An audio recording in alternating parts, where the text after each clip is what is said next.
teman-teman semua peserta Olimpiade Jaringan Mikrotik 2023. Kami dari panitia dan dewan juri sudah selesai mengkurasi dan melihat semua video yang dikirimkan dari 115 peserta. Ya, jadi lumayan juga nih dalam beberapa hari terakhir kita nonton video terus. Ya.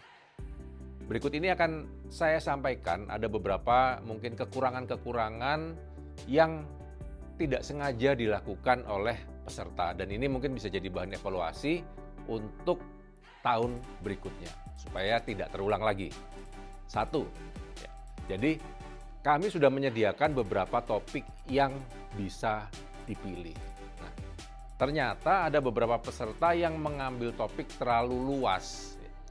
Bahkan ada yang mengambil beberapa topik sekaligus.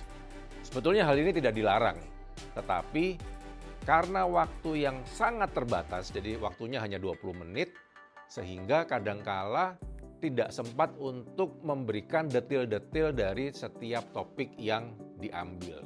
Sehingga kami ngelihatnya loh kok cuma gitu aja gitu ya, kurang dalam. Termasuk juga ada yang tidak memberikan penjelasan detail dan mengapa. Jadi sekedar hanya mencontohkan, oke kalau mau setting seperti ini A, B, C, D, E gitu. Tapi tidak pernah dijelaskan setting ini untuk apa, kalau tidak dilakukan bagaimana, kemudian juga kalau misalnya salah setting seperti ini seperti apa, itu tidak diberikan. Jadi hanya mencontohkan saja. Nah, ini tentu saja kurang baik untuk proses pembelajaran kita. Ya. Karena nanti teman-teman cuma hafal aja, jadi harus melakukan langkah 1, 2, 3, 4 gitu. Tapi nggak tahu langkah 1 buat apa, langkah 2 buat apa, langkah 3 buat apa. Nah, ini kesalahan yang paling banyak dilakukan oleh peserta yang membuat video kemarin. Ya. Kemudian juga ada yang menggunakan IP address yang publik ya. Jadi kita sebetulnya sudah tahu bahwa ada slot IP address privat yang bisa kita gunakan di lab, di praktikum, bahkan ada juga beberapa alokasi khusus lagi yang disebut dengan testnet. Nah, tapi teman-teman kadang-kadang secara tidak sengaja menggunakan IP cantik kayak 1111, kemudian ada IP 20, 20, 20 dan selanjutnya. Nah, ini yang kami koreksi dan menjadi bahan perhatian kami. Semoga nggak dilakukan karena kadang-kadang kasihan tuh. Kita melakukan blocking, kita latihan dan lain-lain, tapi ternyata ini adalah IP publik. Ya. Nah, kemudian yang sangat kami sayangkan ada beberapa kesalahan konfigurasi yang cukup fatal. Misalnya, pada saat melakukan config di Ether 2, Ether 3, Ether 4, ternyata interface-nya belum dikeluarkan dari bridge. Karena default konfigurasi di router itu kan kalau peralatan-peralatan seperti HAP itu Ether 2, 3, 4, 5 itu masuk dalam satu bridge. Nah, ini nggak dikeluarkan dari bridge tapi sudah dimasukkan IP ke interface tersebut. Sehingga sebetulnya kelihatan sekali bahwa IP yang dimasukkan itu menjadi invalid. Tapi tidak dilakukan treatment. Misalnya, oh maaf ini salah sehingga harus kami perbaiki dan lain-lain. Tapi diteruskan aja dan kelihatan salah sebetulnya. Ya. Kemudian ada juga yang mainan static root. Sedemikian ruwetnya sehingga IP yang direct connected pun dibuatkan static root dan ini juga akan jadi error gitu karena sudah ada DAC, AS-nya pasti akan error. Ya. Kemudian ada yang mainan failover, ada beberapa rule di mana melakukan failover tapi gateway-nya sama. Lah buat apa kalau gateway-nya sama? Failover, load balance itu kita lakukan kalau gateway-nya berbeda. Ya. Kemudian ada juga yang mainan firewall filter misalnya. Di chain-chain yang default seperti input, forward, output, tapi dilakukan return. Nah, return itu kan kalau kita sudah ada di chain yang custom, kita return ke chain yang default. Tapi ini di chain default pun ada return, nggak ada gunanya gitu ya. Ini beberapa contoh kesalahan yang cukup fatal yang kami lihat yang ada di beberapa video yang dikumpulkan untuk tahap 2 kemarin. Kemudian tambahan lagi, ada juga dan mungkin sebagian besar ya, proses pengecekannya seringkali tidak lengkap. Misalnya, yang paling sering dilakukan, kita melakukan static routing, ada lab static routing, kemudian pengecekannya hanya dari satu sisi saja, dari router A ke router B. Tapi dari router B ke router A, itu jalurnya lewat mana, itu nggak pernah dicek, nggak pernah dilihat ya. Jadi biasanya pengecekan yang dilakukan di video-video itu hanya satu arah aja, atau intinya pengecekannya kurang lengkap. Ya.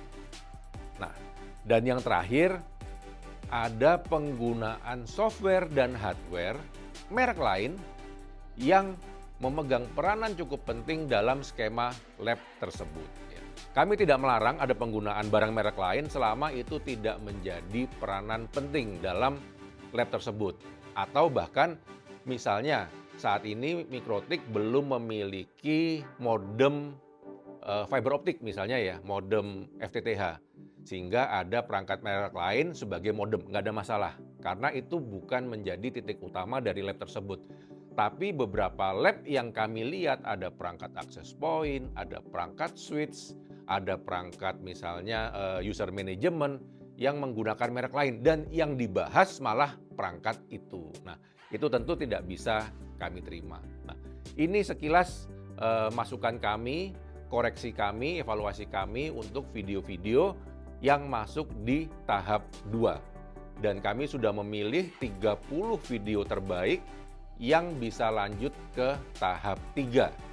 Pengumuman lengkapnya bisa dilihat di halaman download di website kami. Kemudian juga di pengumuman tersebut ada jadwal untuk tahap 3 wawancara. Jadi selamat untuk teman-teman peserta sekolah yang masuk ke tahap 3. Sekarang tinggal 30 sekolah. Silahkan lihat jadwal wawancaranya. Jadwal wawancara akan segera kita lakukan mulai di minggu depan. Silahkan lihat jadwal detailnya ya. Pastikan tanggal, hari, dan jam untuk masing-masing sekolah.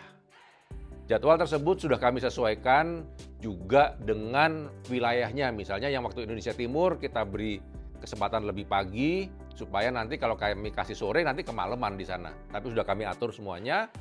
Kemudian juga tahap 3 akan dilakukan menggunakan aplikasi Zoom. Jadi siswa silahkan berdua menggunakan satu gadget. Kemudian kami persilahkan guru pendamping satu orang juga untuk ikut dalam proses wawancara itu untuk menyaksikan. Ya. Jadi pada setiap tahap wawancara tersebut akan ada siswa dengan satu gadget dan guru dengan satu gadget. Silahkan ikut. Waktu totalnya adalah 30 menit, tapi wawancaranya mungkin berkisar 15-20 menit karena 10 menitnya nanti untuk proses untuk masuk keluar. Teman-teman saya minta untuk siap masuk ke waiting room di Zoom 15 menit sebelum jam yang kami tentukan. Kami akan berusaha on time untuk tahap 3 ini supaya proses ini bisa selesai tepat waktu. Ya.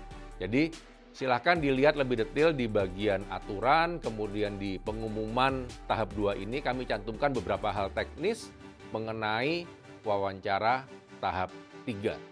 Sekali lagi, selamat untuk 30 sekolah yang masuk ke tahap 3. Untuk yang belum masuk jangan kecewa, tetap semangat, tetap belajar.